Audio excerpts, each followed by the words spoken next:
يعني في الوقت اللي الإمارات خلصت لمسافر أو جددت لمسافر الباسبور بتاعه في 8 دقايق عشان يسافر، والسعودية أطلقت حملة مسافر بلا حقائر عشان تسافر براحتك بقى، لا تتلبخ في وزن ولا شنط ولا الكلام ده. في مقولة بنت لذينة العبقري اللي قالها، اللي هو عندنا، أنا هتكلم على نفسي باعتبار إن أنا مصرية مغتربة، اللي جوه البلد يتكلموا يعني، ولما أنزل أبقى أتكلم. عندنا ثروة قومية اسمها المصريين في الخارج. والله يا فندم ما عدنا ثروة ولا نيل. والله يمكن زمان كنا ممكن نعتبر كده، باعتبار ان هو كان ممكن المغترب بيبني بيته وبيجوز عياله وبيحوش وبيعمل. دلوقتي المغترب يا دوبك يعيش اهل بيته مستورين، والله العظيم. يعني انت باعتبار، طب انت فكرت يعني تخدمنا حضرتك؟ حتى المبادرات اللي انت اطلقتها، انتوا ليه دايما باصين في العالي؟ يعني اللي هو لا يمثلوا 5% في اي حاجة. اللي هو مبادرة السيارة، والله يا فندم ما معايا اشترك فيه. مبادرة سكن برضو والله ما معايا ان انا اشترك فيه.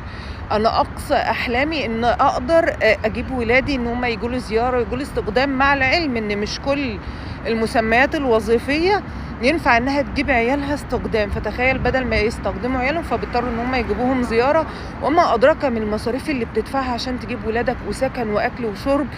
ولو يعني هو انسان يعني كده وجايبهم اقامة كاملة معاه، بيدفع قد ايه؟ يا دوبك يا فندم، والله يا دوبك ما معوش انه يشترك في المبادرات دي. مع ان انت المفروض انك تربطك علاقات دبلوماسية وتاريخية مع معظم الدول اللي المصريين بيسافروا فيها.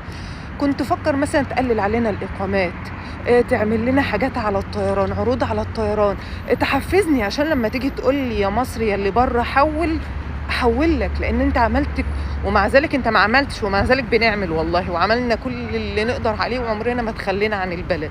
انتوا بقى بتعملوا لنا ايه؟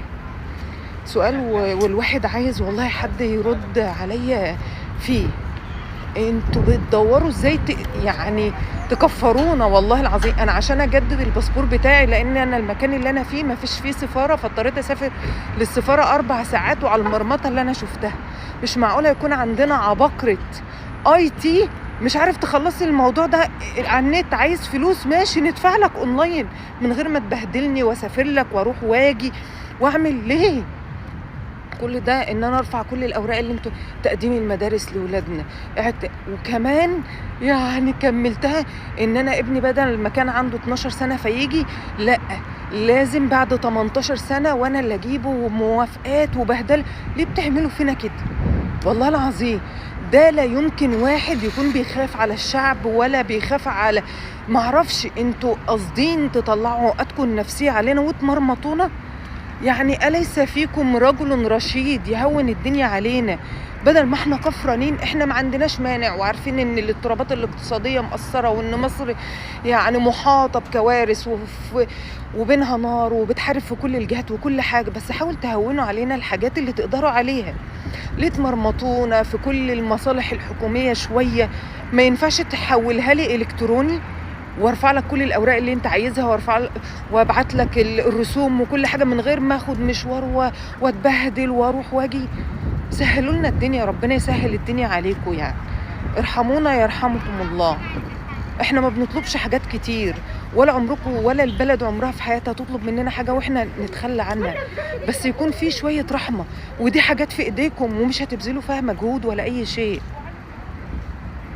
يعني الواحد عاجز ومش عارف يقول ايه. يعني فعلا أليس فيكم رجل رشيد يفكر فعلا ازاي يريح المواطن؟ مش عارفة والله.